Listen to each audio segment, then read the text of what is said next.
আমার এলাকার ব্যাপারে তুই বাড়াবাড়িটা বেশি করছিস। ভালো চাস তো রানাকে ফিরিয়ে দে, নয়তো তোদের এলাকায় ঢুকে তোর মাথা কেটে হলো রানাকে আমি নিয়ে যাবো।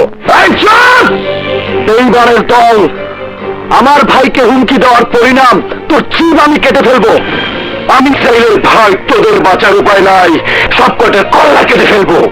এই জীবন পিয়ানিয়ার মালিক তো একজন, যার অবস্থান অনেক উপরে।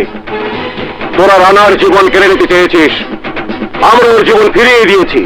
তোরা ওর আহার কেড়ে নিয়েছিস, আমরা কাস্টজের মুখে খাবার তুলে দিয়েছি, মনে রাখিস?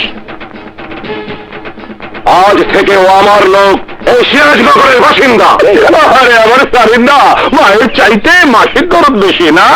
দরদ মায়া মমতা তাদেরই থাকে যারা মানুষ, কিন্তু তোরা তো অমানুষ। মানুষের জীবন নিয়ে খেলায় তোদের ধর্ম।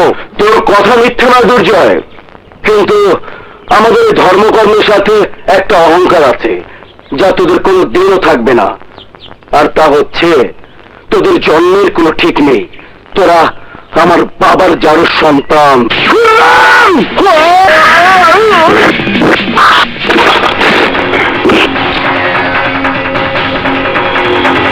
আমাদের জন্ম পরিচয়ের জন্য নয়, আমার মায়ের চরিত্রকে কলঙ্কিত করার অপরাধে তোর বুকে আঘাত লেগেছে।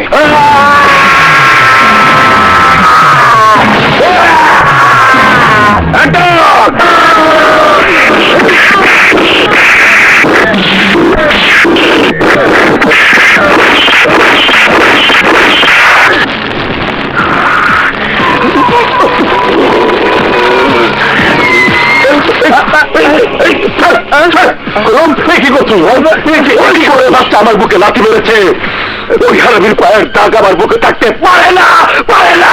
শুধু তাই নয়, দুর্জয়ের আগে দুরন্তকে লাশ বানিয়ে দিবি।